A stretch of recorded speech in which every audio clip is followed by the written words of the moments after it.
Today in America, democracy is in peril.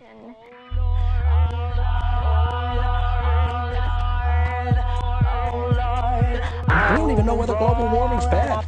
Me, I like warmer weather. How do you know that Bill Clinton's gay? He may not be gay, but Al Gore, total fact. No, I'm just kidding. How do we know the difference between you and those that are trying to kill us? Well, maybe open some more lines of communication. There ain't no heaven on the county road. How does one go about asking the Secretary of State out on a date? Do you prefer ice cream on the top, or do you prefer whipped cream? Hi, Madam Secretary, listen. Senator Hillary Clinton's campaign trying to cash in on her cleavage. The theory of democracy is an informed public. You can't run it without an informed public. I like to quote to my class something that Jefferson said. Jefferson, you should know, is one of my gods.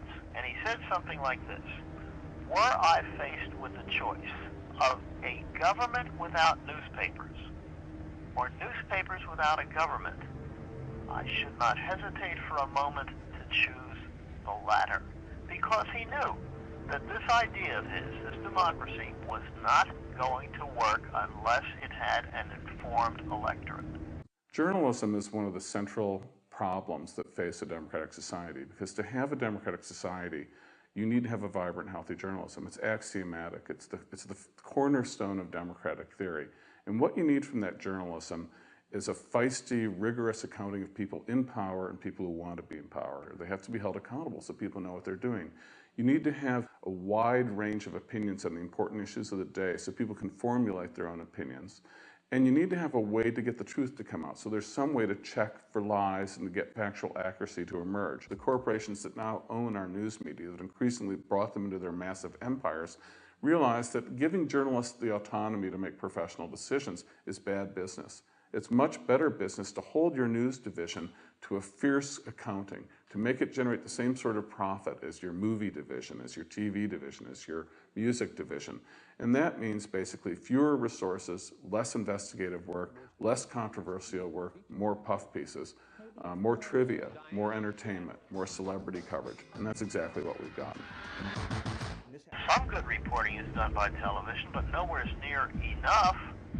And after being in this business for a while, I can tell you it's kind of interesting. Most of the TV news stations, all they're doing is reading the newspapers. And then they go out and they find their stories. It happens so much. I've actually had my friends' stuff like read the first two paragraphs verbatim on like a Channel 9 news story.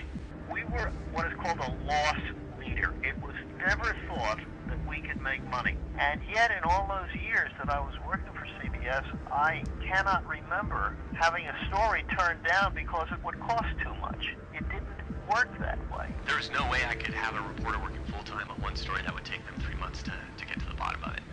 It's just nothing like that's ever going to happen at the Beach Bay Press. It's just, we couldn't afford it. And that, of course, has all gone away now. News is a profit center, and it is built around profit, and this, in my view, has been a great loss to the American people. Winona Ryder is back in court for her shoplifting trial. And so what we get is a much weaker journalism, a journalism that tends towards cover the easy stories about celebrities and royal families, whose idea of balanced political reporting is simply to put a mic in front of a Republican and then get a Democratic opinion, but almost never means going out and then figuring out who's telling the truth, actually doing the journalism of investigating the various claims and telling us what's actually going on. This leads to very serious problems when you get into a situation, for example, like the war we're currently in. With the drumbeat for an attack on Iraq increasing, the Bush administration may finally have the ammunition they've been looking for. We've had in the past 2 years enormous scandals with companies like Enron and WorldCom, where the management for years has been ripping off the government, it's been ripping off its workers, consumers. Yet until really the last second, our news media was extolling these companies as sort of the exemplars of the new economy. A healthy journalism could have nipped them in the bud in the mid-90s and could have addressed them. Instead, what we get is a journalism that comes at them very late, and what we're seeing is a journalism that's very hesitant about getting to the roots of these problems. A journalism that's unwilling to look at the real cause, which is the corruption in our political system that made these scandals possible. Prepared, thrown into news because it looked good on camera all of us felt this tremendous responsibility, knowing that we were it, knowing that there weren't 100 other ways to get your news as there is now. Nowadays, nobody takes that responsibility because the responsibility is diffused all over the map. Well, this half-hour program doesn't have to cover the news because there's CNN, right? And there's MSNBC. But you take a look at CNN, and it is spending entire days on this nonsense of O.J. Simpson. Reported off a Southwest flight to Tucson for wearing this outfit. A miniskirt, a tank top, and a sweater. And yes, she is wearing a bra. As far as like the Britney Spears stuff that goes on, it's after a point, are they showing it because they know people are following this stuff? Yeah, there is a lot more important issues out there in the world. We all know that, but there's other things that those television stations are thinking about too, and that's cost. Because we're a metered market, we get our numbers back, our ratings back every day, okay? Right. And it breaks it down to every 15 minutes. So it breaks it down to different shows, different newscasts. And so if we begin our newscast with a story on Social Security, and Channel 8 starts with a triple murder homicide and they're live on the scene, guess most probably which station is going to have more viewership. I mean, they have this entree into millions of homes. They have this immensely valuable medium, and they're sitting in the O.J. Simpson preliminary hearings. Do you get the impression that this is driving me a little crazy? It's kind of the rubbernecking mentality, you know, when you're flipping stations, because there's so much to choose from. It's like, oh, it's live, what's happening? And even though Social Security is much more of an issue that affects everybody, just people in general, they just tend to watch whatever is most exciting. You then have news being forced to become a way to earn profit the same way sports or reality television is.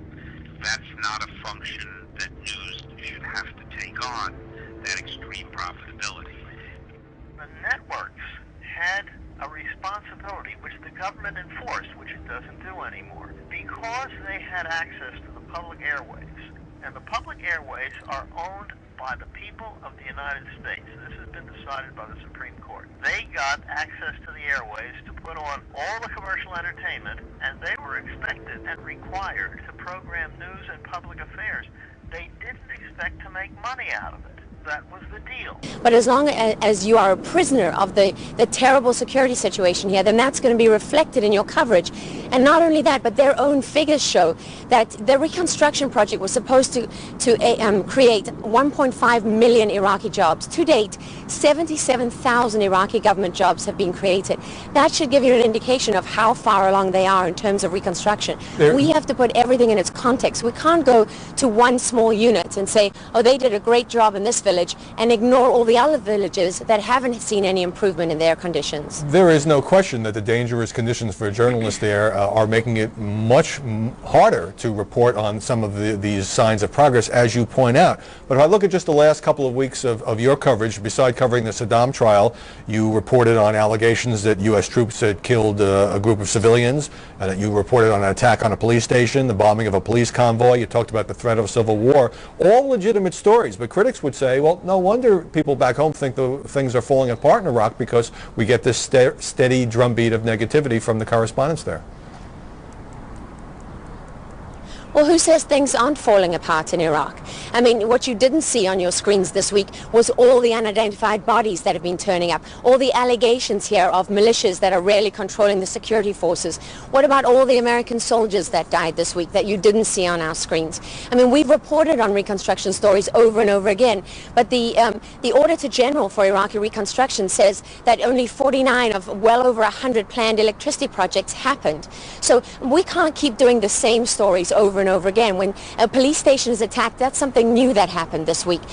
If you had any idea of the number of Iraqis that come to us with stories about abuses of U.S. soldiers, and you look at our coverage over my coverage over the last few weeks, or even over the last 3 years, there's been maybe 2 or 3 stories that have related to that. So, I mean, we have to do the stories that when we've tested them and checked all our sources and that they are legitimate stories on that day, that is the biggest news coming out of Iraq, so then that's what we have to do. I mean, so what you're saying I really resent the fact that people say that we're not reflecting the true picture here. That's totally unfair, and it's really unfounded.